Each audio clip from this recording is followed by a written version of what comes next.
Welcome back to another episode of Out of the Blank podcast. I'm here with Gil. Gil, it's a pleasure to have you back on the show. We've done many conversations about JFK through the years. Would you mind introducing yourself to everyone out there listening? Yes, my name is Gilbert Jesus. I'm a former police officer and I have a degree in criminal justice. And I became interested in this case in 1966. How do you feel about the recent JFK file release, or at least somebody finally signing off on releasing files? Yeah, this is something that needs to be done. Whether their intent is to um, create a atmosphere of transparency, or if they're just trying to win people's faith back in the government, they got to have to release all of the files. They can't release some of them and say, well, we're going to hold back these 100 documents. No, you can't do that. It has to be a complete disclosure. It has to be total disclosure. You have to release all the files, because otherwise you're defeating the purpose of transparency and trying to win the people's faith back in the government. It's a complete disaster. So they have to release all the files. I'm hoping they do. Do you think that it's going to be anything revealing to us? Maybe a little bit more about Mexico City, because I think everyone who's not interested in the JFK case, they hear files getting released, they think they're going to get finally an answer. And I think me and you both know, and many other JFK researchers know, there's not going to be that smoking gun document. I mean, you got to think biggest conspiracy has been investigated twice, Warren Commission, and then you got the other investigations, but the main one's the HSCA. And each time they went through them, they destroyed more files. Like during the HSCA's time, the Secret Service, I'm forgetting what his last name is, but he took care of the Secret Service files. He brought 6 filing cabinets down to 1. Now, he did explain that a lot of these were crazy people talking about that they killed Kennedy, but that's still in the Warren Commission volumes and documents that we do have. So I don't see why they would be destroying that if we've already have that posted already. And that's where they did find a sample of brain tissue in the filing cabinet, which was then shipped off to a pathology institute to be examined. It was in a little vial. So there's a lot of things missing, fragments, stuff like this that we have just lost track of, whether it was destroyed or not. But do you think anything is going to be revealing in the whole JFK case? Well, I think every time they've released some files, we've gotten a little bit closer to the truth every time. Um, what's left, I don't know, but all I can tell you is these are the files that they've held on to the longest. These are the files that they didn't want anybody to see. So if there is anything in there, and it doesn't have to say who the government believed was behind it. Even if it even says that Oswald was not the shooter, that's a big win right there, because now we know that there was a conspiracy involved. Do you believe it's going to be anything that would damage the Kennedy family reputation? Because obviously, if you kind of sift through, there's a lot of skeptical sides about were they going to pull out of Vietnam War, or were they going to stay in longer? There's things about affairs. There's other things, a lot of dirt, which is only my only thought process of thinking why the Kennedy family, a lot of them besides RFK Jr., would want to keep some of this stuff silent. It's kind of like with Martin Luther King.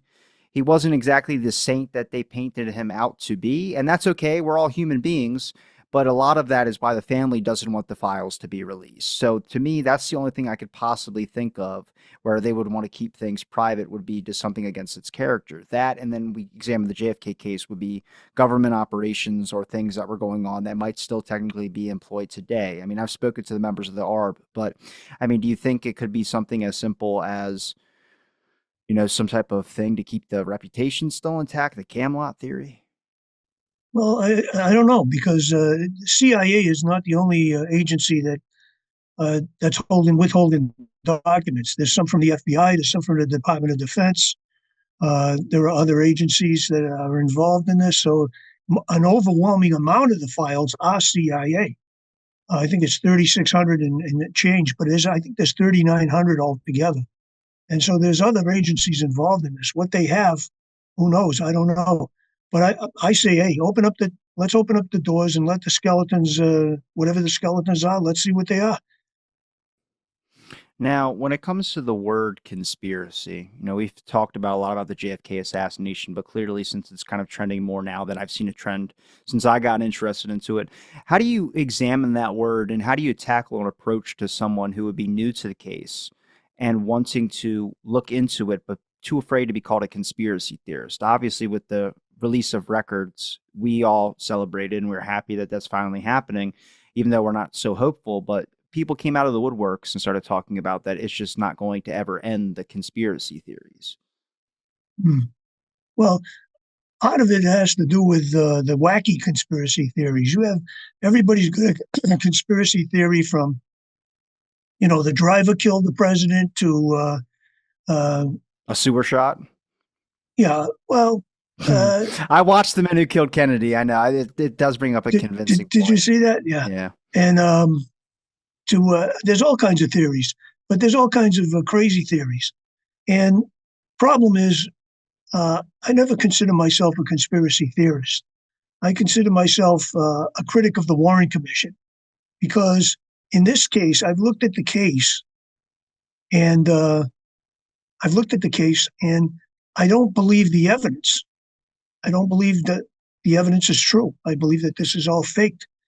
And so I don't, I'm not the kind of person that believes in conspiracies all over the place. But, in recent memory, there have been a lot of conspiracies in the last 10 years or so that we've talked about. And people have gone back and forth on it, whether it's COVID or whether it was the Russia hoax or anything else. And it seems like every time the conspiracy theorists were right. And somebody said the other day, gee, we got to find some more conspiracy theories because all of ours are coming true. So it's nothing wrong with being a conspiracy theorist. There's nothing wrong with questioning your government. I want to see the proof. I'll believe what you tell me. I just want to see the proof.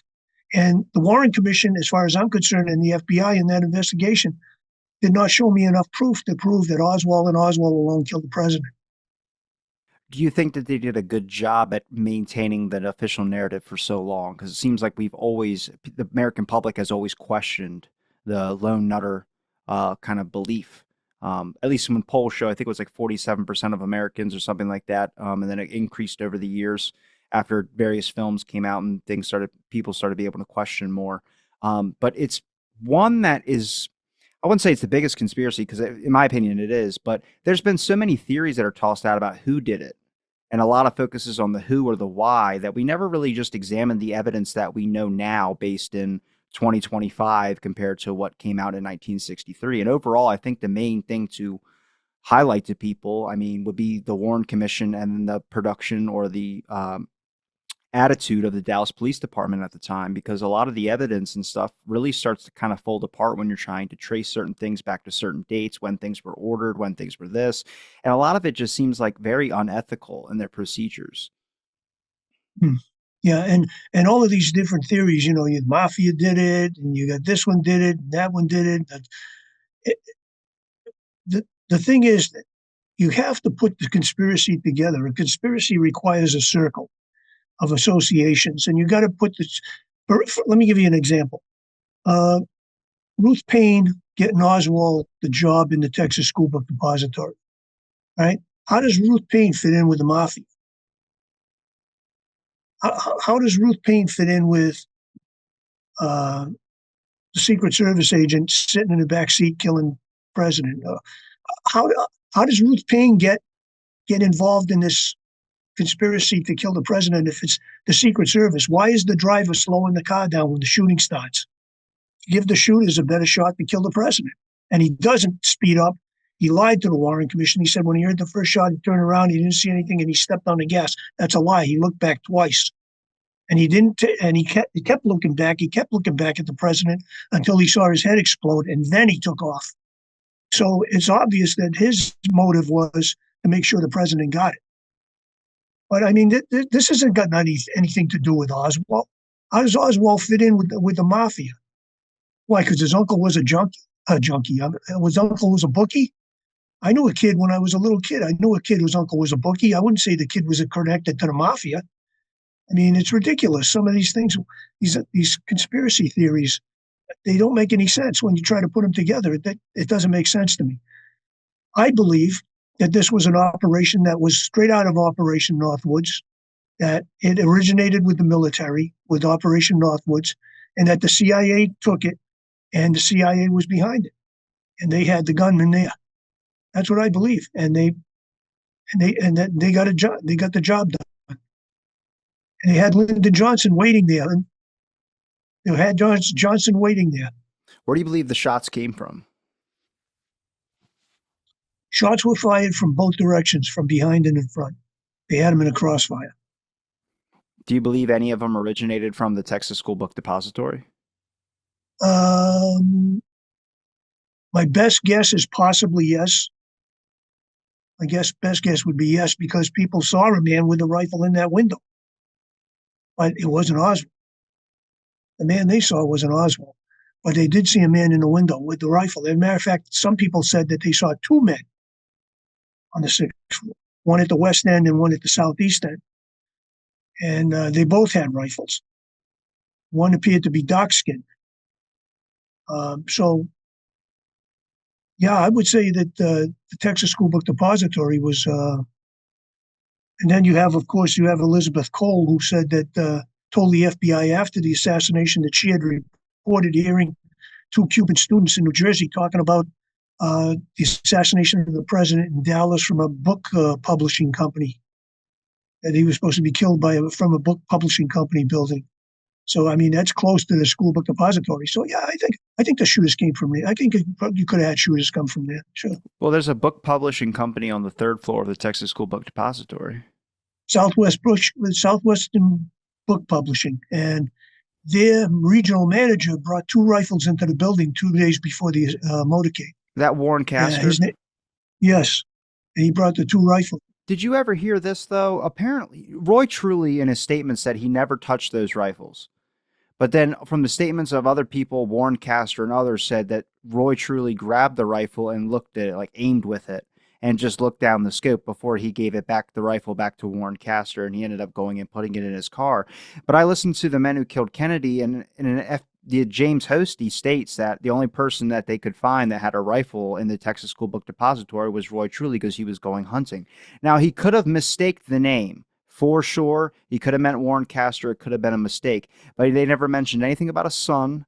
All they mentioned was that Roy Truly had a gun there, but he was taking it on like a hunting thing later or something of that sort, where I'm like, could it be possible Roy Truly lied again? I mean, I don't know. There's a lot of weird, suspicious things about Roy Truly's background and how Oswald even got the job at the Texas School Book Depository. So, and you know, he hired two guys. He hired Oswald and another guy. And one was supposed to go to one building and one was supposed to go to the other. And he picked Oswald for the 411 Elm Street building, which is where the assassination occurred. The other guy went down to the other warehouse down the street, because they had two buildings. They had another warehouse down the street. So he sent the other guy down to the other way. Why Oswald? What another coincidence that Oswald just happens to be in get assigned to the building where the shots are going to be fired from. Just another. All of these people who tell me it's all a coincidence. It's all. I call them coincidence theorists. I don't call them conspiracy theorists. I call them coincidence theorists, and they believe it's all a coincidence. But here you go. And Roy Truly, if you read William Manchester's book "Death of a President," Roy Truly did not like Kennedy. He hated Kennedy. So here's another thing: did Roy Truly allow strange people into the building? Did he allow the killers into the building? Now, when Marion Baker supposedly encountered Oswald in the lunchroom, his original report, I think it was, or his original affidavit said that he encountered somebody on the third or fourth floor, not on the second floor lunchroom. And that person was wearing tan clothing.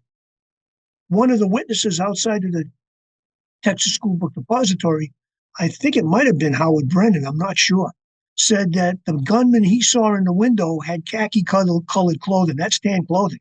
He had a tan jacket and tan pants. And here's the police officer saying he encountered somebody on the third or fourth floor wearing the same clothes. Is this the gunman? And Roy Truly turned around and said to him, no, he works here. So all of this is when you get into it, it really gets to be amazing.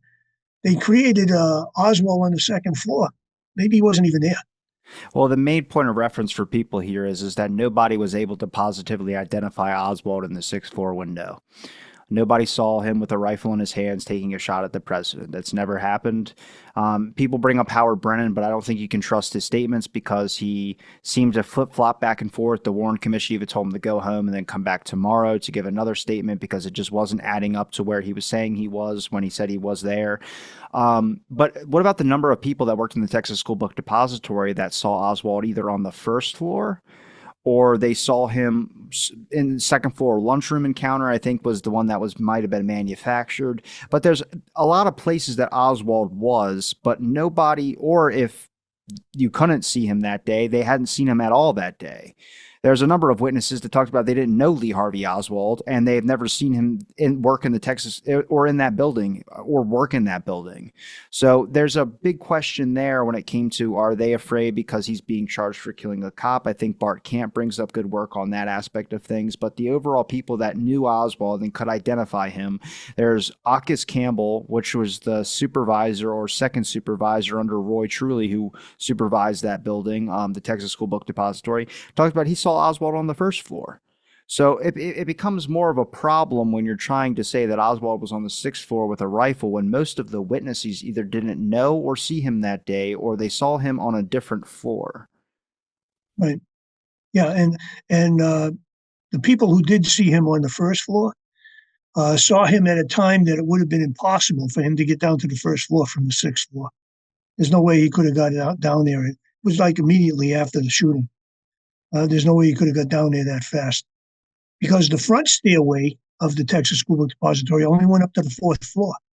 It was the back stairway that went all the way up to I think it was seventh floor. There was a seventh floor, and I think they went up to the seventh floor, or it went up to the sixth, and then you had to take the elevator up to the seventh or something. I don't know. I forget how it worked, but you couldn't get to the sixth floor from the front stairs. So if he had fired from that window and went right down, he couldn't go directly downstairs from there. He had to go across the building and then go down the back stairs to get down to the first floor.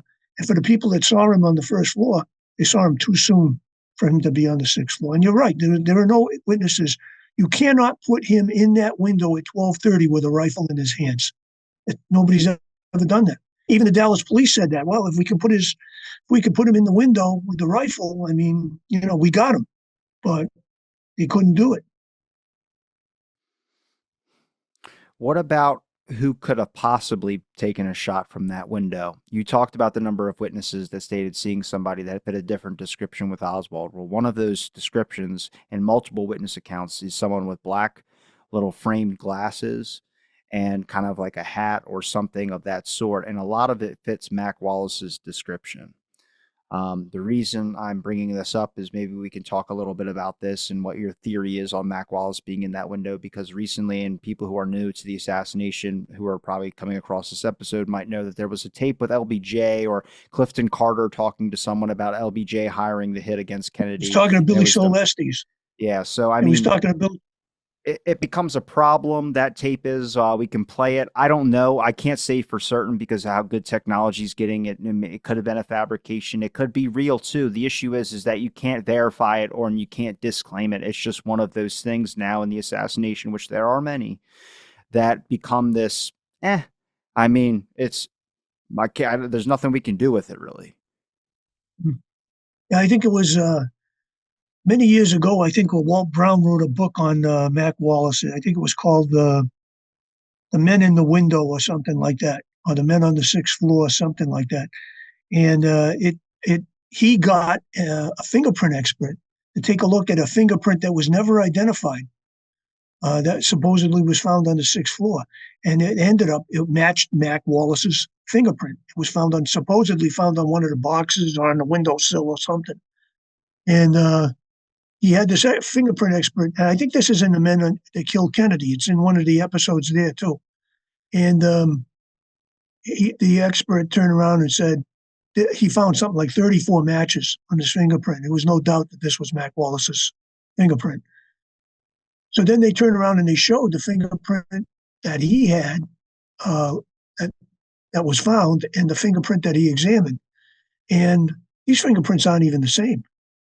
They're not even the same. So this was an attempt to discredit the fingerprint expert. And then they go back to him, and he's kind of like an old guy. I think his name was Nathan Darby. And he goes back and he's like, I don't understand it. Can't explain it. I found all of these similarities, and now you look at the two prints and they're not the same. I think somebody switched the prints on him, poor thing. And I think that's what happened. Well, I'm going to play this clip of them searching the Texas School Book Depository, but it'll highlight a really important point, which is how damn impossible it must have been to try and get a print that was anybody but the Dallas police's off that rifle because of the way they handled the procedure. So I'm going to play this real quick, and for people that haven't seen this before, but it's going to be from them all entering the Texas School Book Depository and then searching for the rifle. Thought at least 3 shots came from the nearby 7-story Texas School Book Depository, so police quickly sealed the building and started searching. Floor by floor, office by office, investigators expected to confront an assassin at any moment.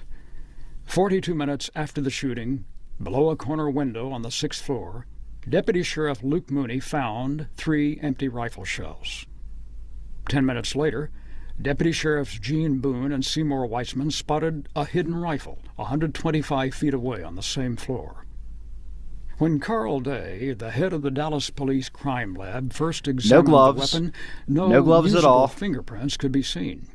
While police searched the depository, out in the Oak Cliff area, a few miles south of downtown Dallas, someone shot and killed police officer J.D. All right, we'll get to that part, but when we examined the whole rifle getting found and the bullet casings as well, too. I mean, a lot of that evidence I don't think would have been able to be identify 100% proof of a certain print that wasn't one of the Dallas police officers because of the way that they handled the whole evidence. I mean, you see him later carrying the rifle by points, him holding up by the front of it and the back of the stock part, and then he's also later holding it by the strap to make sure he's not touching anything on there. But they had their hands all over that rifle. It's surprising that the only place they could find, I think, Oswald's fingerprint was inside the stock of the rifle when they disassembled it. Yeah, you notice in that video they said that the 2 deputy sheriffs found the rifle 125 feet away. They never said that they described it as a 7.65 Mauser. Oh, they're not going to say that. Yeah, that's what I mean, though. That this is the perpetual cover-up that the media does by not telling the whole story. Deception by omission. And this is what they've been doing. This is why they've been successful at keeping this narrative alive for 60 years, because they don't tell you the whole story. But anyways, yeah, they had their fingerprints all over it. Oswald's palm print was supposedly found under the wooden stock on the metal part of the barrel. And it's funny because nobody ever knew that this palm print existed until after Oswald was dead. Imagine that. They found this supposedly on the night of the assassination. And he said Lieutenant Day said he told Chief Curry, he told Captain Fritz, but when you see Curry in an interview, Curry says, well, the next day, this is Saturday now, he says, well, if we could put his prints on the rifle. Whoa. What do you mean if we could put his prints on the rifle? Didn't they tell you last night they found the palm print on the rifle? Hey. And they didn't find out about it until Henry Wade is giving a press conference. And he says, oh, by the way, did I tell you that a palm print was found on the rifle? You said Saturday, so that would have been November 23rd, right? Right. And I believe they asked Curry, I think it was one of the interviews in the hallway. I got it somewhere on my computer. I think I got it right here. That he said, well, if we could put his prints on the rifle. Homicide office, Lee Oswald is being... Behind the closed doors of the homicide office, Lee Oswald is being questioned about the killing of President Kennedy. At the other end of the hall, Chief Jesse Curry is answering questions concerning the events leading up to the arrest of Lee Oswald. Communist or Marxist? There's a slight difference. I don't know. Yeah, they say he said he was a communist now. Chief, did the FBI or your department have him under surveillance prior to yesterday? No, sir, we didn't have knowledge that he was in the city. Did the FBI? I understand that they did know he was That's here. what got him in trouble right there. Interviewed him, a week or two ago. Did they warn you of his presence in the city? No, they had not at the time we, up till yesterday. Do you think they should have? Well, they usually do. They keep us informed. If we don't have knowledge of it, they usually in liaison with us, they usually let us know when these communist sympathizers or subversives come into the city. And why they hadn't gotten around to informing us of this man, I don't know. Can you detail for us Oswald's movements yesterday, before and after the assassination, as you know them now? All I know about it is that a man brought him to work yesterday morning. He had a large package with him, which we believe to be the rifle. The next we know of him, a porter in the building took him up to the 6th floor at shortly after 12 o'clock. And he was next seen on the 2nd or 3rd floor in a lunchroom in the building. By whom and after the assassination was this? After the assassination, by one of the first officers that went into the building and the manager of the building. The next knowledge we have of the man is when he shot our officer over in Oak Cliff. Why is it that he was not arrested when the officer saw him the first time? Because the manager said he was an employee. He said, he's all right, he's an employee. And in the rush to get up to the floor where the shooting occurred, the officer passed him on by when the manager told him that this is one of the employees. Chief, are you aware of a letter that he is supposed to have written to Governor Connolly when Governor Connolly was Secretary of the Navy and when he was an enlisted man in the Marine Corps, asking to have his dishonorable discharge set aside, and which request was refused? No, sir, I don't know. I bring this up because I have heard this report, and it might indicate that his actual target may have been the governor of Texas instead of the President of the United States.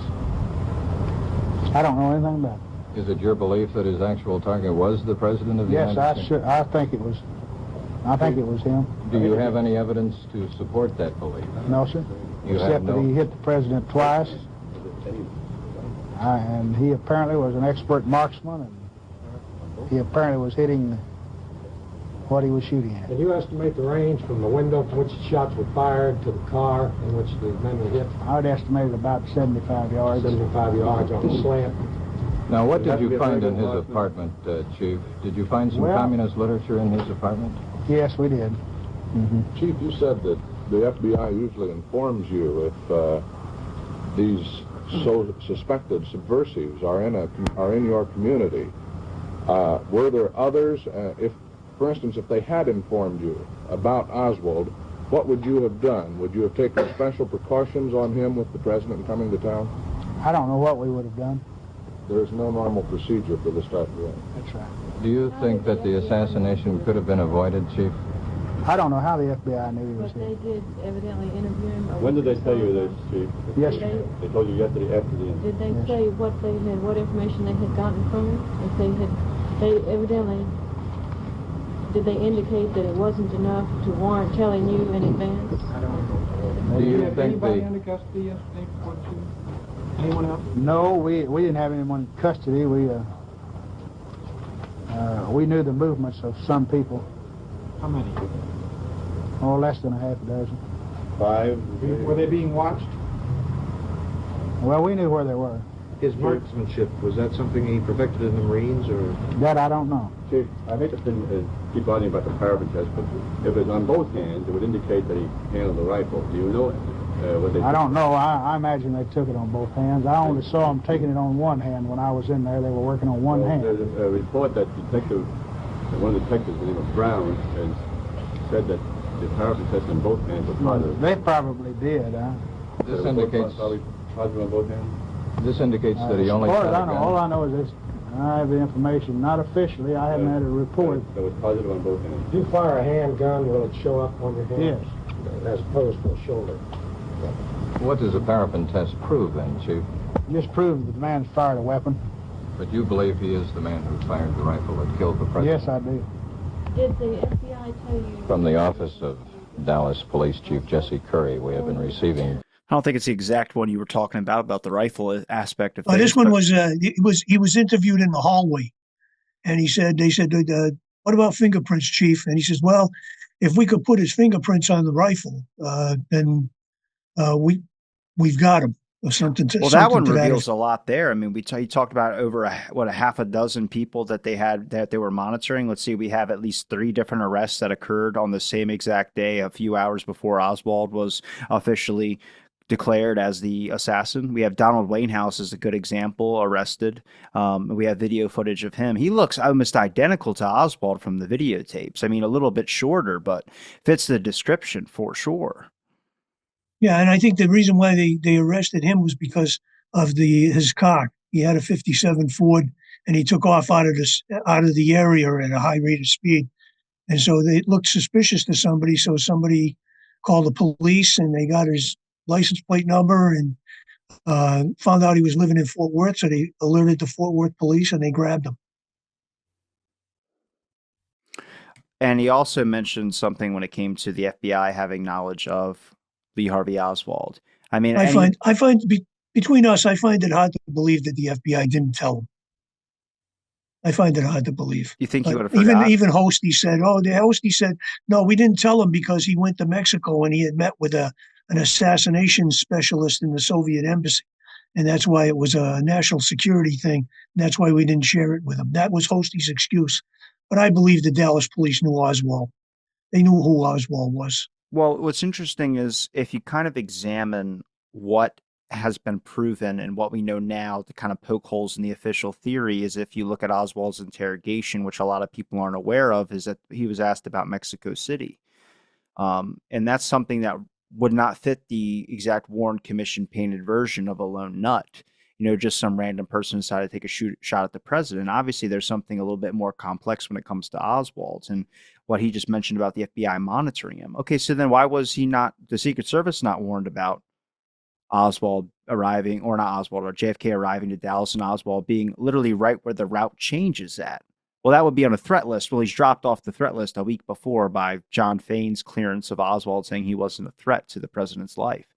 So you have these issues and you wonder, okay, so if they've been monitoring him, what is his background? Well, he's a lot more than just a lone nut random person. He tends to have an intelligence background and some things connected to, which it could be signs of being an informant. That's already poking a hole in the official narrative. Now you are a conspiracy theorist. That is now how we're labeling ourselves. That is going to be what it is now. So I guess for you, when it came to police, I mean, how connected do you think Jesse Curry was with the FBI? Do you think it was just light letters back and forth, or do you think it was an actual constant communication? Because there is a Dallas police FBI office. Yeah, there's a FBI office, and there's a Secret Service office in Dallas too. It was a Secret Service office in Dallas. And so it's hard to believe that none of these agencies were talking to each other. Right? I find that hard to believe. Even the chief said in that video you showed, he said, usually they do notify us. So why didn't they notify him this time? Either they did or they didn't. But I find that the police, especially the police, were lying through their teeth in a lot of the things that they said that were not the truth. And if they weren't lying, all they had to do is get a court stenographer there to transcribe the interrogation sessions or record them in some way to prove that what they were saying, Oswald said, was what Oswald was really saying. Without that, it's hard to believe. All you have is the police's word on what was being said during the interrogation. And it's hard to believe because they lied so much, even to the Warren Commission, they lied under oath. So when they turn around and said that the men in the lineups were all dressed the same. They weren't dressed the same. They weren't anywhere near the same. And some of them had blonde hair. One guy was wearing a vest. Another guy had dark skin. His skin was so dark that he fooled a black man into thinking he was black. Because they asked him, were they all the same race? And the guy said no. So these people didn't all look the same. Oswald was the obvious choice in the police lineup. It was either Oswald or no one else. So they did a lot of lying, even under oath. So it's hard to believe what they said was going on during the interrogation sessions. When it came to Jesse Curry making statements, obviously he was probably a little bit ill-informed of the actual investigation, but how dangerous do you think it was having him in charge of kind of the whole press and being so in charge? This guy didn't have a clue. He didn't have a clue. He had no clue at all. As a chief of police, you're telling me that you've got a cop killer who's at large, right? They're still looking for him at the time. You got a cop killer in your city to kill one of your officers. You've got a guy who killed the president of the United States and wounded the governor. The governor's in the hospital right now. He possibly could die. and you're on Air Force One with Lyndon Johnson. You're not leading your men out there to try to find out who these killers are. Well, it's better than the mayor was out of town, I think, at the time. No, the mayor was in the motorcade. The mayor, Cabell, what you're thinking of, Cabell? yeah, the city manager was out of town. That's who it is, yeah. The city manager, Elgin Crow. Now, here's a real weird chain of command in the police department. The police chief doesn't answer to the mayor. He answers to the city manager. That's weird, isn't it? The mayor doesn't run the police department. It's the city manager that does all the personnel hiring and everything. Do you know exactly what the city manager was doing when he was out of town? I don't know. I know he was out of town, and then he came back the next day, and that's when either the next day or he came back that night. I know he was involved in what's going on here. What are you guys doing? What's going on? Fill me in. What's happening? Was he there when the route changed? Because I feel like the city manager would be in charge of the motorcade route as well. No, that was the welcoming committee, I think, the Dallas Citizens Council. They were involved in that, where the president was going and what the motorcade was and all that stuff. But it's just amazing that John Connolly fought like a son of a bitch for the trademark. And finally they gave in and said the trademark, but the trademark was the motorcade. Do you believe that Connolly had some type of involvement in the assassination? If he did, if I'm right, and this was a CIA operation, the CIA operates in very compartmentalized. In other words, everybody who's involved only knows their role. They don't know what's going to happen. Okay. So John Connolly may have only known that his role was to make sure that we get the trademark as the luncheon site. Okay, he didn't have to know they were going to kill the president. He didn't have to know where the gunmen were or not, because when the shooting started, he did say, "My God, they're going to kill us all." And he yelled that out once he was shot. He's like, "My God, they're going to kill us all." Now, does that mean that he had foreknowledge that they were only going to kill the president and he was fooled?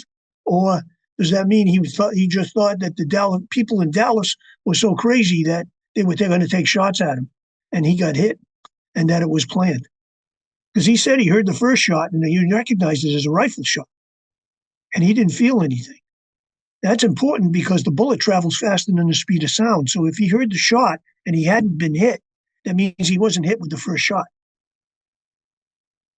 Then he said he was hit and he didn't hear the shot. That would make sense because the sound the bullet travels faster than the speed of sound. That would make sense. Connolly was hit with the second shot. But the Warren Commission never said who was hit by what shot.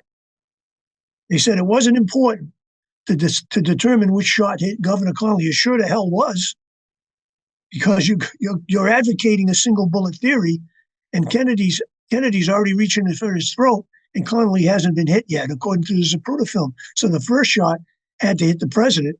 The second shot, according to Connolly, hit him. And the third shot blew the president's head off, or third and fourth shot, if you're to believe the people who said it was a bang-bang. How much more of the evidence at the actual crime scene do you think the police were involved with destroying or tampering with? We know other bullets were fired. God.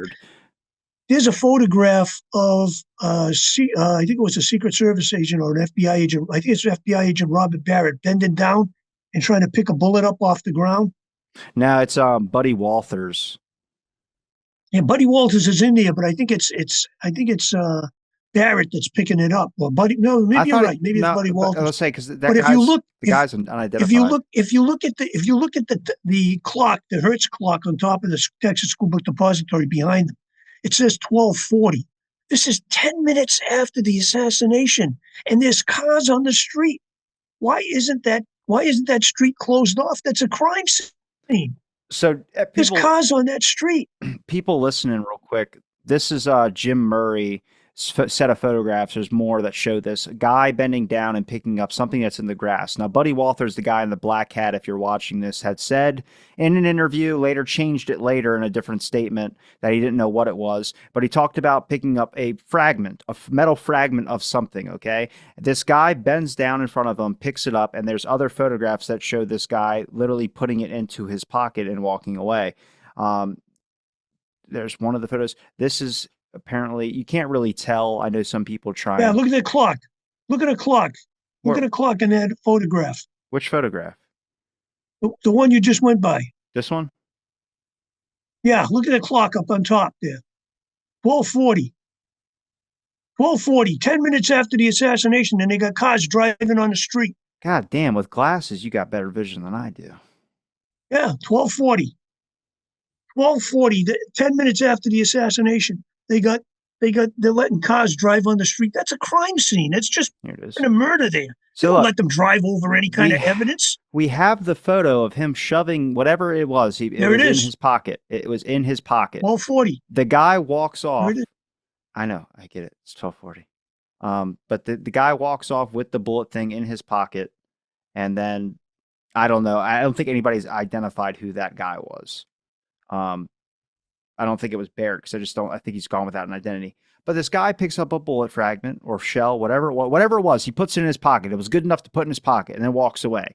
This is one of at least two accounts that I've come across, different situation that Buddy Walters was in, where they found something like a bullet fragment or something was found and it was gone. Same thing with the limousine and the bullet fragments that were pulled out of that. That was never submitted into evidence. That was brought up in the HSCA hearings about where those were. That was all discarded or whatever happened to it. But then you have 3 shots fired at Kennedy. 2 have to hit in that area. 1 can miss, sure. But then you get James Tegg that comes out and says that a bullet had hit the curb and bounced up and hit him in the cheek and then went off somewhere. So there's another one right there. That evidence manipulation, that with the whole bullet fragment that was put in that guy's pocket, what that Buddy Walters found.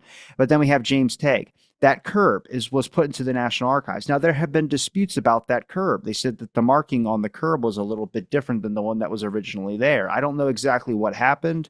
I don't know if somebody put a different thing in there, but there's been a lot of tampering with evidence where I do not put this as a normal investigation. I think when it comes to a normal investigation, you wouldn't have all these types of questions and what we would call conspiracy theories.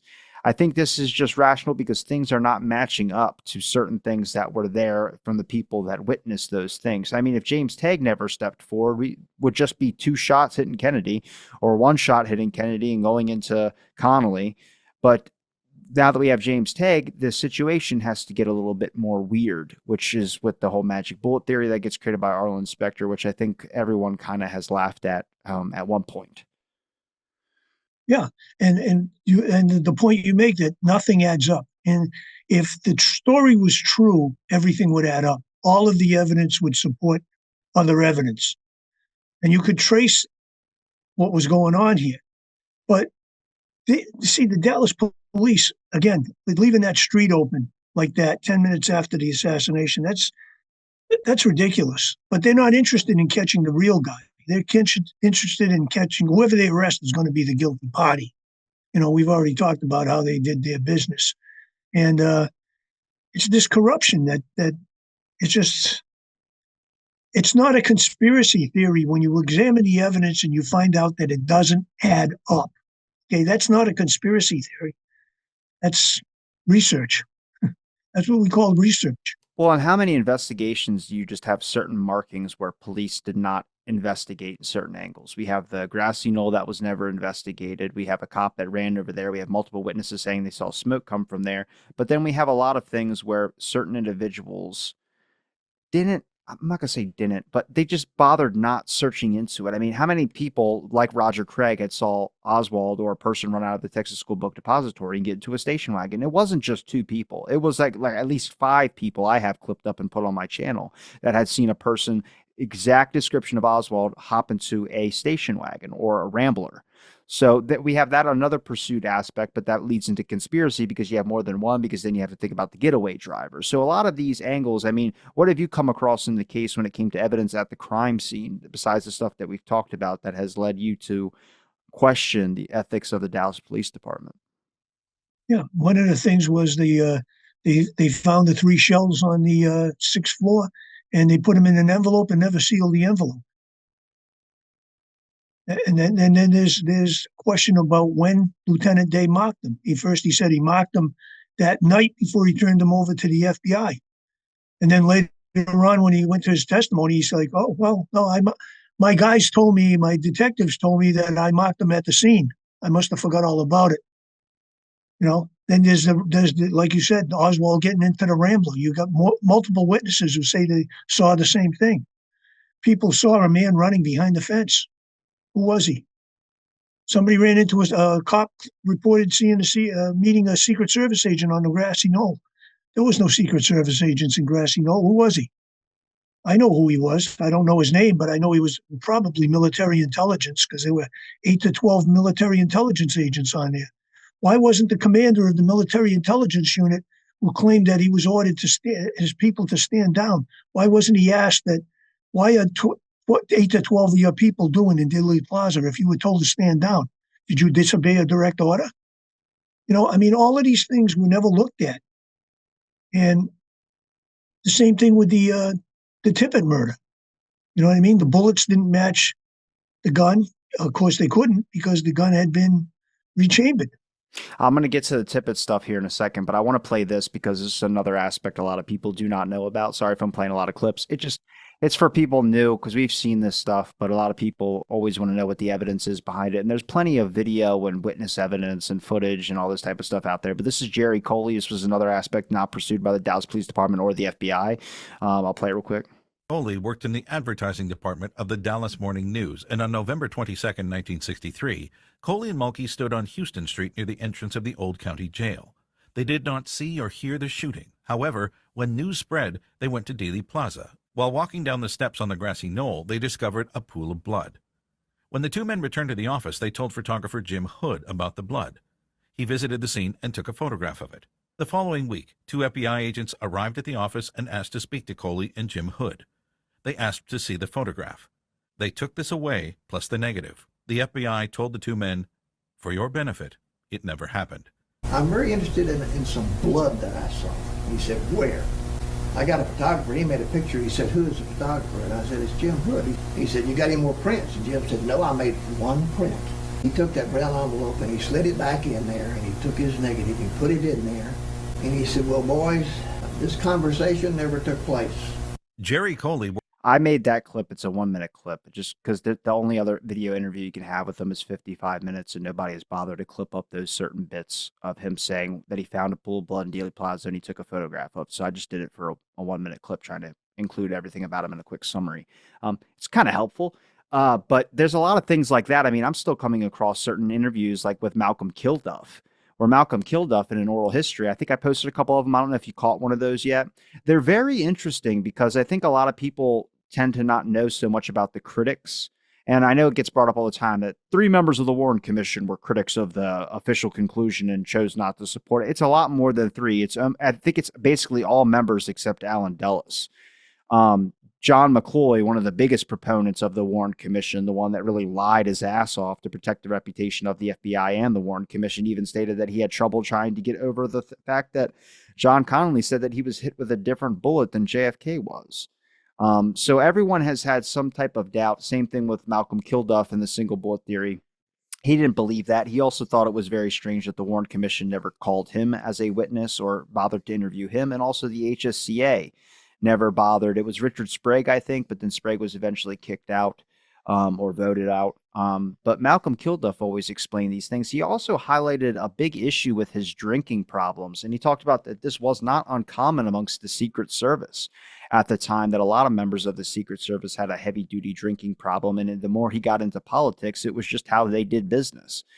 He says that in one of the oral history interviews. I didn't think it was important enough to do a clip because it's like 3 minutes long explaining his drinking problem. And it just seems like I'm attacking the guy. But I think what he highlights there is not only honesty, but a truth that what happens into politics. I mean, there's a lot of things that happen behind the scenes where was anybody going to want to do an investigation, a full-fledged investigation that could have took probably a couple of years down to get to the bottom with all the nooks and crannies of the CIA's intelligence aspects onto Oswald when they could just go to the bar and get drunk and then just show up to work half hungover?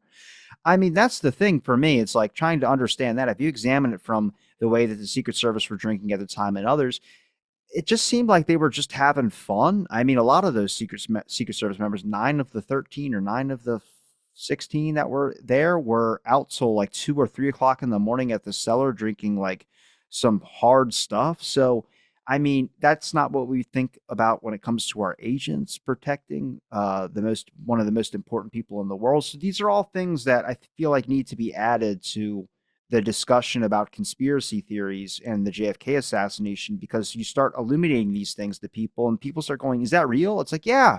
Now you see what we're talking about. It's not like, oh, the government is evil and they plan to kill this guy. No, it's more like a bunch of people that are in positions that they probably shouldn't have been in positions in. And there was something that went down conspiratorial. And a lot of people that should have investigated it didn't do their fucking job, because it's a lot easier to wrap it up so they can get back to their normal routine of either day drinking or not worrying about doing more work than they already have to. So you see, it starts to make a little bit more sense.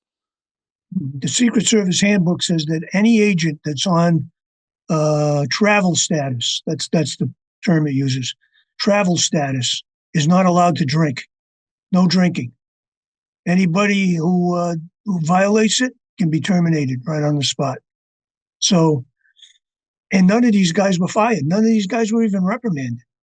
And the head of the Secret Service says, well, I didn't reprimand them because the guilt of losing the president was enough punishment for them and their families. No, I don't think so. Because they're not, and now travel status means you don't have to be on duty. These guys that were drinking, they were on duty. Now you might want to ask Vince Palmara this, because I'm not sure.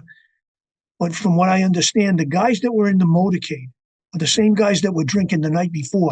That's why they were wearing sunglasses. They were the midnight to 8 shift. You might ask Vince Palmara next time you talk to him about this. There were 3 shifts: midnight to 8, 8 to 4, and 4 to midnight. Now the midnight to 8 shift was the shift that was out drinking. These were the guys that were in the motorcade. These were the guys that were supposed to be taking them to the Trade Mart. The 8 to 4 shift was at the Trade Mart. They were going to stay with the president at the Trade Mart and accompany him to, I think it was Austin was the next spot. And that was the 4 to midnight shift was in Austin. The 8 to 4 shift was at the Trade Mart, and the 12 to midnight shift was on the motorcade. So you think this is already 12:30, okay? These guys have already worked 12 hours. Regardless of how much sleep they've got the night before. This is already their 12th and a half hour of working, and they've been up all night drinking. The question is, why were they at the bar drinking when they should have been with the president at the Hotel Texas while he was sleeping? That's where they were supposed to be.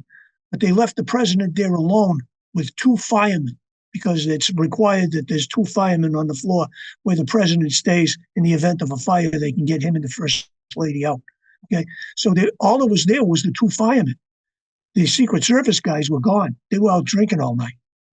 So they were on travel status. They were on duty at that time, because they were on duty from 12 at midnight to 12:30. The other guys that were at the Trade Mart, they were on what they call travel status. They're not on duty yet, but so travel status is when you're traveling with the president, regardless of what shift you're working, whether or not you're on duty. But anybody that was on travel status was forbidden to drink. And they did it. And they left the president alone, and they were not reprimanded. None of them were reprimanded. Maybe, who knows, maybe this will come out in maybe we'll see them documents released on that too. I don't know. Well, it's well publicized, the Warren Commission's chain of command and the certain names that were involved in the panel, to make sure that it wasn't questioned the official Warren report. But we know that there was a lot of issues with the commission, and them not really being involved in the interviews with witnesses was left up to the secondary commission. But a lot of people don't realize that the whole government investigating this was private entities as well too. And when we talk about that, we talk about things like the FBI doing their own investigation and withholding information from certain aspects of the Dallas Police Department. Nobody was working together. But one major conflict, and it was something that I found in Malcolm Kilduff's interview, which I had come across this document because it was an apology to J. Edgar Hoover for the actions of one of their Secret Service agents hitting somebody, a federal officer, around the time that Kennedy was brought into Parkland. Now, Malcolm Kilduff had explained it in an oral history interview. I'm going to play this because a lot of people don't know about this issue. They know about some dude getting hit with the butt of a gun, but they don't know about this whole issue between the fight between 2 agents. What kind of problem about Texas wanting control of the body to Oh yeah, the coroner there had attempted to hold the body for autopsy. That occurred after you left? That occurred after I left the hospital, but it was reported to me by the Secret Service, who had charge, that the state police had come up and said, we have to hold the body here for an autopsy. And I don't know, I think it was either a left hook or a body block that took the guys out who were trying to stop the body from being removed. And I know one of the agents who did it. He's a big fella. I wouldn't have argued with him. And they just put the body, in the hearse and took it back to the plane. And from there on, we had the chief of police of Dallas, Curry, who was aboard the plane too, and he personally granted all the permission that was necessary to remove the body from Dallas. And now, I don't think Jesse Curry was on Air Force One when he granted those permissions, but I know that LBJ was not leaving without Jackie, and Jackie wasn't leaving without her husband. So they had to sit there and wait for that. So maybe that's why Jesse Curry gave police permission for the body to be taken out, so then he could fly off on Air Force One and be more involved into the story, which I'm sure that's part of Jesse Curry's personality. But the main thing was the fight that happened at that hospital. There's obviously a lot of certain events and certain tensions rised up and certain miscommunications where you overall look at these relationships that these institutions had. They don't work together. So a lot of things were withheld and a lot of things were missing. And I think that pokes even bigger holes into the official conclusions when you're thinking about a star-studded team of investigators trying to investigate the conclusions of what happened to President Kennedy. Yeah. Yeah, and the chief of police doesn't have any authority to release the body. He did at that moment. Yeah, well, but what I'm saying is he did it it was done illegally. The only one who can release the body is the coroner. By Texas law, that body was supposed to be autopsied in Texas, but they didn't want Earl Rose to look and see which direction the shots had come from. So they got the body the hell out of there.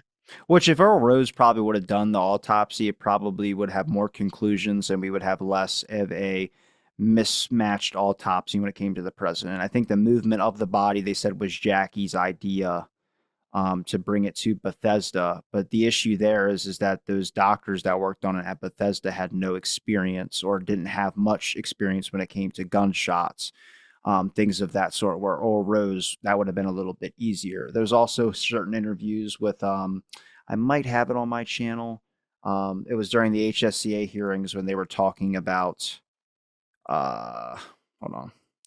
They were talking about the whole autopsy and everything like that. And the guy explained, I think it was Michael Bodden. Now, Bodden is a fan of the official version, so he was not a conspiracy person, but he did say some interesting stuff when it came to how an autopsy would have been conducted and the removal of the body. So I'm going to, I think it's, hold on, make sure I grab the right one here. Oh yeah, here we are. Wind it real quick. And anybody listening, if you're wondering why a lot of these are just clips being played, you can go back to me and Gil's past episodes because we've talked about these in probably many conversations at length. It just helps to have the audio and video footage now that I actually have it to be able to point towards, to be able to show you guys what we're all talking about. So it's not just coming out of some random theory or some random book. It's coming from the actual investigations done themselves. I presume that you, as the spokesman for your panel, are convinced that your findings are accurate and that any deviation from the original autopsy that was conducted under very highly charged emotional stress, the fact that the first group of physicians were involved with trying to attempt to save the president's life rather than determine entrance and exit wounds and so forth, and you are persuaded today as you testify here that your findings, the findings of your panel, are accurate and that the previous findings that were different are in error? The ones we're talking about, the placement of the bullet in particular, and in the back of the head and the perforation in the neck, we do not, on further discussions with Dr. Perry, Dr. Carrico, Dr. Shires, have any disagreements with the original surgeons who did the operations.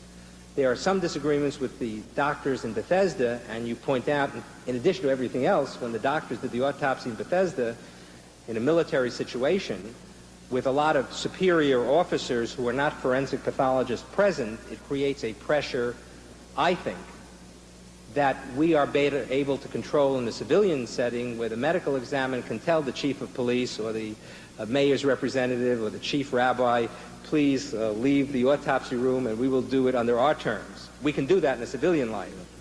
It is difficult to do that in a military setting, and that's where some of these disagreements still persist. Well, I think this atmosphere should have been pointed out for the record, and appreciate your comments. Thank you. But you see what I'm talking about there? Where we talk about the body's removal and things of that sort. There's obviously issues with that and the way that it was conducted. I think it was in the JFK film. They had someone that was smoking a cigar and saying, don't touch that, when they're trying to go into certain wounds and things of that sort and dig a little bit deeper into the investigation. Problem there with Berkeley. Berkeley didn't want them tearing up the body of JFK to go search for entrance and exit wounds and a whole lot of stuff. I'm not saying it was a conspiratorial thing. Maybe it was privacy for the family. But again, there becomes a lot more than just a simple, oh, this happened and then this is what happened. There's a lot of errors and issues in this whole case where even if it's not as conspiratorial as people want to say, we can just get into the fact that it's their fault for not letting this all play out how it normally should. There had to be certain restrictions. There had to be certain hoops to jump through. There had to be this. There had to be that. Where it should have just been conducted in Texas. Earl Rose would have got us an answer, whether it was one we wanted or whether it was whatever. That we would have got a more clear-cut decision on the body, and maybe Kennedy's brain would still be, tracked or placed somewhere, because his brain's been missing since like 66 or something. Yeah. Yeah, 1,500 grams. You see the Zapruder film, his head's blown right off. You can't see any brain there. It weighed more than what a normal brain was. His brain weighed more than mine. It's crazy. And just padded, splattered all over the limousine, all over the police officers, all over the car behind them. And yet it's 1,500 grams. Wow. So a lot when it comes to Dallas police, going back to them. We've talked about manipulation of evidence at the crime scene. We've talked about certain areas that should have been investigated. Umbrella Man is a good example. Why didn't anybody go bother chasing that guy down? I think the name that they figured out was Stephen Louis Witt. And I think a lot of people don't believe him at all. But there was the dark complected man that was never investigated. There was a bunch of things that were going on. And maybe that came years later after analyzing photographs. But overall, that should have been noticeable in a motorcade. There should have been somebody that at least should have pointed that out and been the first person to be arrested or conducted. But it seemed like a lot of people didn't know what to do. And then they were just given orders by someone that gave them the wrong orders to go run into the Texas School Book Depository or run here or do this. And next thing you know, you have your officers scattered all over with their dicks in their hands, not knowing what's going on. Yeah, that's what happened. Yeah. And it seems like the sheriff's deputies were the ones that weren't involved in any kind of a cover-up or a framing of Oswald, because they were the ones that said, I saw him running down the slope getting into a Rambler. And the other one says, I saw a 7.65 Mauser on the 6th floor. And so a lot of the sheriff's deputies, I don't think were even involved in it. Although the sheriff did tell them, I don't want you providing any security for the motorcade. Normally, they would be standing out on the street watching the crowd, looking towards the building, watching the crowd. But this time they were as part of the crowd watching the motorcade. So they were told not to provide any protection for the president. I think the real star when it came to the work of the Dallas Police Department in the JFK case is the killing of Oswald. I do believe that was Dallas Police hired Jack Ruby or got Jack Ruby to do that. Yeah, he was. It was definitely planned. People say, "Well, how could Ruby was doing a telegram or something to some stripper who needed money, and he didn't know when they were going to bring him down." Well, all they had to do was wait for him to get in position. And I go through this whole thing on the framing and murder of Lee Harvey Oswald on my website.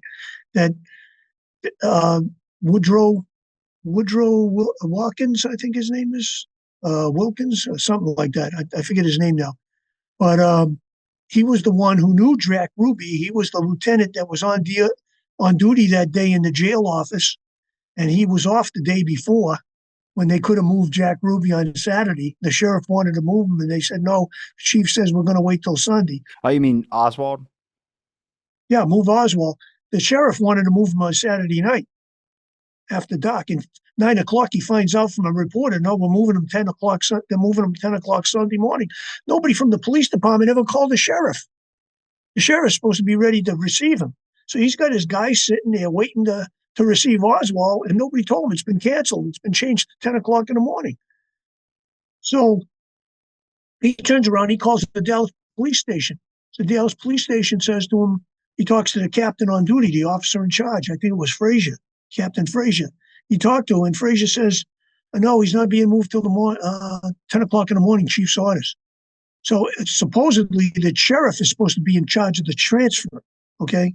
Normally the sheriff is supposed to be, but the chief said he took control this time because his department had more men, and because of security reasons, he felt that his department could handle it better. So the sheriff turns around and says to Frazier, well, I thought he was going to be moved tonight. And Frazier says, no, he's being moved in the morning, and that's all there is to it, just like that. So now the sheriff's pissed. So he tells his guys, go home.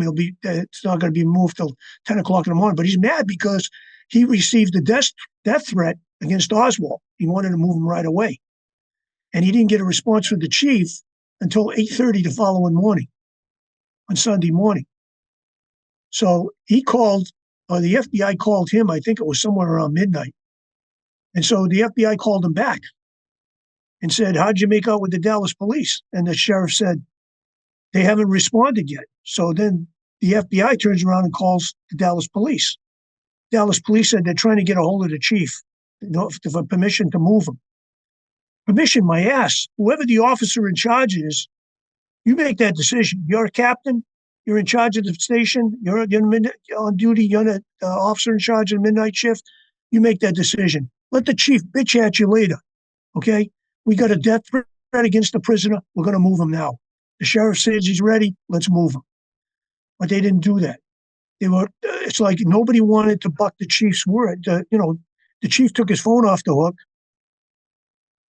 And maybe he had a right to, because he was there till early in the morning, because he was there when Oswald was arraigned for the assassination at 1:35. So the chief probably said, hey, I'm going home to sleep. I don't want to be bothered. I don't want newsmen calling my house, whatever. Took his phone off the hook. You send a cruiser by his house and wake his ass up. You say, Chief, we got a death threat against Oswald. We got to move him now. We need permission to move him now. You wake him up. But they didn't want to wake him up. Apparently, his sleep was worth more than Oswald's life. So the sheriff ended up having to wait till the following day. When it came to possible connection with the Dallas police being Texas and all, do you think that there could have been a possibility that LBJ could have had some involvement with speaking with the Dallas police at a point? We never had any phone call conversations kind of stir up about LBJ calling the Dallas police, but he is a Texan. I would think that a lot of this would be seen under doing act of the new president. You got a Texan in the White House. They would probably have a little bit more aspiration for their duties, but also covering up things. I'm going to lead us into the LBJ tape that got released about Clifton Carter talking about having Mac Wallace kill. But I'm just curious if you think there was any connection there when it came to even sewing up Oswald. Because I don't know, I'm not a big guy on LBJ did it, but I understand the people's perspective on it for sure. But I mean, the Dallas police for me has always been like a really good example of just corruption and overall ethics when it comes to an investigation. I just don't see them doing it without something else going on or without some type of go-ahead, whether it was the FBI or someone like LBJ. Yeah, I think it was Penn Jones who wrote in one of his books that there was a witness who had lunch with Captain Fritz, and they were talking about Oswald, and Oswald being guilty and Oswald being innocent and stuff like that. And Fritz supposedly, reportedly said to this witness, Fritz said, when the president of the United States calls you and tells you, you've got your man, investigation's over. That ends it right there. So now that tells me that they're framing Oswald. You've got your guy, that's it, it's over. You've arrested him, you've got him, it's over. Because what they were doing when when they were first arrested Oswald, they were saying that Oswald was part of an international communist conspiracy. Now, whatever reason Johnson had, if Johnson was trying to avoid World War III or whatever, who knows, maybe these files that are going to be released will tell us what was going on at that time. But it seems to me that Johnson wanted to put the kibosh on this international communist conspiracy thing right away.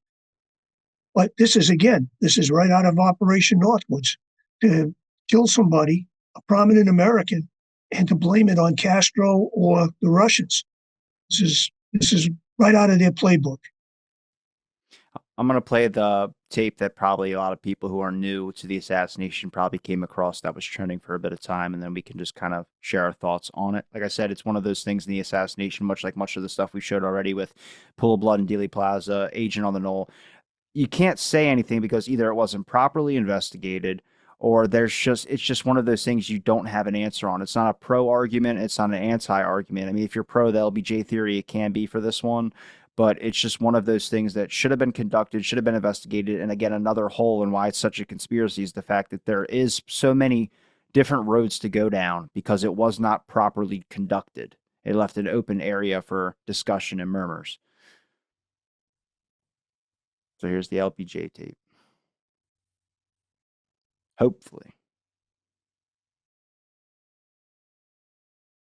Quite a few unpleasant words here lately over the deal that he hired Mike Wallace to assassinate the president. It's been hectic in every way, but we've lived through this far. I guess we'll continue to do so. Lyndon should have never issued that order to Mike. But we've had our differences, and I'm a true blue to Lyndon, as I've always been, and tried to carry out every order that he'd ever given me. But this is one I'll probably never be able to forget.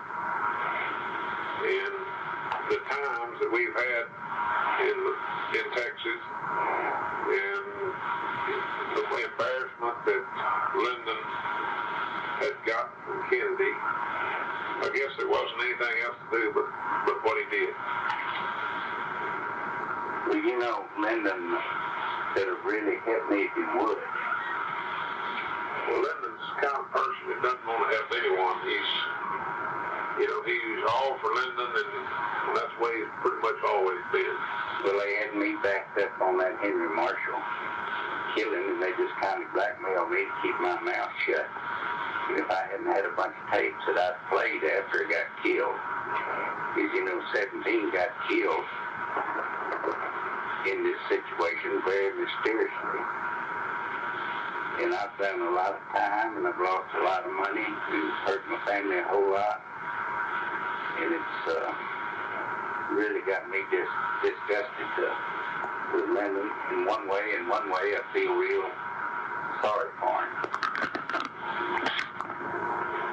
But I really feel like that in Lyndon's heart, he felt like that he was doing the right thing. He felt like that he was the savior of the common man. I feel like that in his heart, he wanted to help people that have not. But I don't believe that anything, my church-like background would have never let me sanction all the killings that he has done. What do you think about it, Cliff? Do you really believe that it could have been handled anyway without killing all these people and got rid of the Kennedys? You think he would have won the election against him? Well, I don't really believe so. He tried desperately to do just that, and there didn't seem to be any other way. I know that he regrets a lot of things that he has done, but still, it's been a battle from day one. Well, Dale, I sure do appreciate all the things that you've done for us, and I appreciate the trust that I have in you. Anytime. For a long-time friend, and I'm just sorry that I've embarrassed all my friends and put all my friends through this. Oh, you didn't embarrass me. And what I was really afraid of, my brother Bob that got killed, our plane was down at Bryan the day that Mike Wallace killed Henry Marshall. I don't know. For me, I get skeptical because they keep mentioning Henry Marshall, like Mac Wallace's. That was the only one Mac Wallace killed, but we know that he shot a man at putt-putt golf. So Yeah, Doug Kinser. yeah, so I don't know why He, that he one. was fooling. He was fooling around with Lyndon Johnson's sister. Yeah, but for me that was just the fact that that tape keep mentioning that one specifically makes me think it was chopped up or something was done to it. But like I said, I don't know. I can't say that I'm pro for it or against it. I don't know. So the people that are against it are saying that they got a hold of Cliff Carter's, one of his daughters, and she said that that's not his voice. So I don't know. Who knows? I don't know. I'm not an expert on voices, so I couldn't say. I guess on a wrapping point, where would you say when you're trying to discuss the JFK assassination and why it should be talked about more out of the realms of conspiracy theories, what would be your thing to someone who would be new looking into it? I would tell them, examine the evidence. Examine the evidence. Don't worry about who did it. Examine the evidence. And the evidence will show you that the case against Oswald was fake. Which evidence, though? Because we got so many mis-evidence and all of it. All of it. All of it. Yeah, examine all of it. Because that's the only way. The three things that will tell you that this case was fraudulent is the way the authorities handled Oswald, the way the authorities handled the evidence, and the way the authorities handled the witnesses. And when you look at those three things, you see that the case against Oswald was fraudulent. Now, you can come up with your own scenario. You can take a guess at who's behind it. But keep in mind that if this was a conspiracy, the people who were the conspirators had to know that they could get away with it. They had to know. They had to have a guarantee. Otherwise, Bobby Kennedy's the attorney general. Like the guy says in the movie, he was the attorney general, for Christ's sake. Why didn't he go after his brother's killers, right? They had to know that they could get away with this. And to me, that's important. And the only ones I think that could have gotten away with it was the CIA. This was their business. Their business was political assassinations. They had done it overseas, but they turned it around on this one, and they did it inside. Well, Gil, I appreciate the time you gave me to talk on my show about the JFK assassination here. Hey, listen, I want to talk about if you got a couple more minutes, I just want to tell you a couple of things I found out. Huh? No, storm drain? No storm drain. This is about the handgun.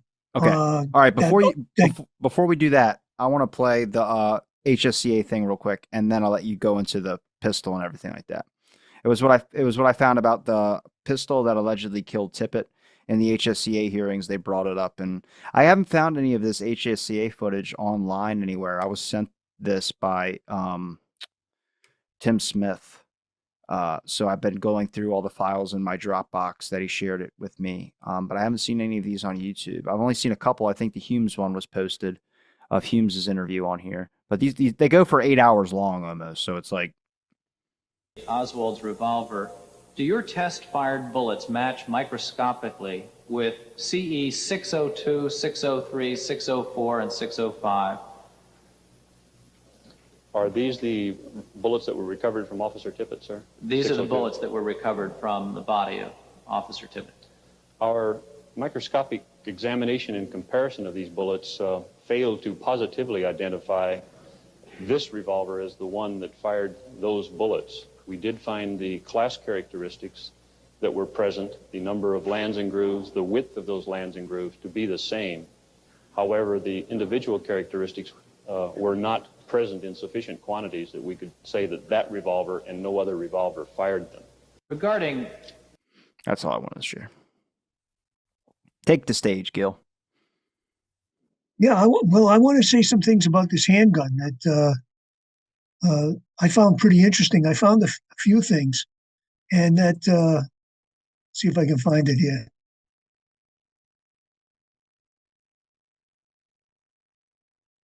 there was a company, when the FBI did the survey of the Dallas gun shop owners, they took the handgun, and one guy in the gun shop said to them that if the handgun had been rechambered, it had been rechambered in London before it was shipped to the United States. And this company that rechambered it, he gave him the name, I forget the name of it now, but it was a subsidiary of this other company, Intermarco. Okay, Intermarco was a company it's an arms company started in 1954 by this guy, I forget his name now, but the CIA gave him $100,000 to start this business.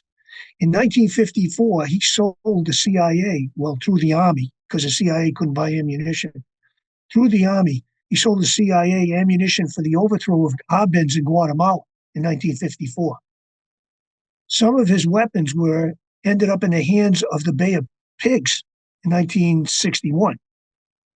This guy was CIA all the way.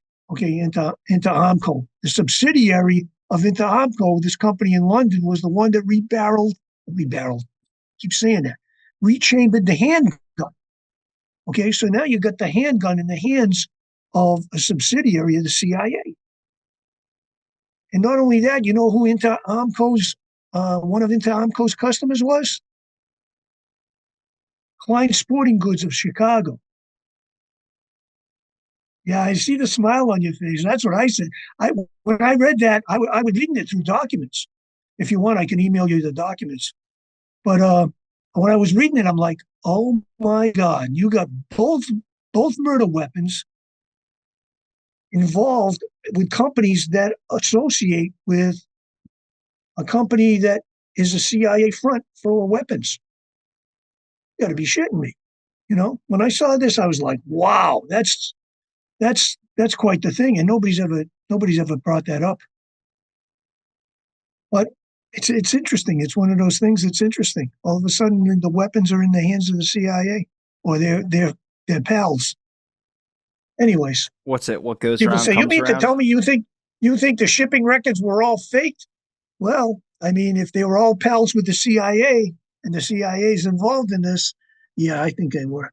It would make sense why so many people that said that this is where Oswald got a gun, they also kind of denied it until one was found. What, they found a shipping order or something like that, like backlog or something found on the floor or something like that. Yeah, and when you look at the order form for the handgun, you'll see that Oswald had crossed out a couple of things on the order form. One was for a holster, the other one was for some ammunition for the 38 special ammunition. And he wrote down, 10. Then he wrote up D.F. Driddle as a witness, and he wrote the wrong. He had no intention of ordering this. This was all practicing. And Adrian Alba said he would borrow gun magazines from the garage, and he would practice. He asked all kinds of questions on how to order guns through the mail. Why would he do that if he ordered the guns in March? No, because he didn't know what the hell he was doing. That's why all the crossing out and it's a big mess. That's why, because Oswald didn't know what the hell he was doing. How could he figure out 10% of $30? He couldn't figure out 50% of $30. He couldn't figure that out. He didn't have the education, so he just put down $10, right? If he shipped the handgun orders and the rifle order the same way, he's in the post office getting a $21.45 money order for the rifle. Why does he get a $10 money order for the handgun? No, he didn't order those guns. His worksheet shows that he had all of his hours on the day of these things were ordered. His time was all taken up. They can't prove that he ordered it. And it's bullshit. It's all bullshit. The whole case is bullshit. This was a plot to kill the president, to remove him from power. They had Lyndon Johnson, like the man says in the movie, waiting in the wings. And the Vietnam War was started on November 22nd, 1963 in Dealey Plaza. That's when the Vietnam War started. Once they had Kennedy dead, they knew that they were going to go to Vietnam. I'm serious too. The Army was sending And the CIA was sending Lyndon Johnson different reports than they were sending Kennedy. They were telling Kennedy, we're winning, but we're winning a little bit, it's a little bit, we're just about winning. They're telling Johnson, we're losing bad. We need troops. And so Johnson was going to send them the troops. They knew that. They took Kennedy out. The Kennedy said, well, if we're winning, then we can start bringing people home. And the first 1,000 people we can bring home before the end of the year. So they were trying to control Kennedy, but they couldn't control him. So Johnson, they knew they could control. So they got Kennedy out because Johnson was part of the clique. He was part of that deep state power structure in Washington. He had been the Senate Majority Leader. You think in 1960 you had the House of Representatives led by House Speaker Sam Rayburn. He was from Texas. You had the President of the United States, Eisenhower, who was born in Texas, and you had Lyndon Johnson as the Senate Majority Leader from Texas. Texas ran the country in 1960. And when John Kennedy won the election, that all came to an end. They had to remove him. This was, I hate to say a coup d'etat, because I think Kennedy's election was the coup d'etat.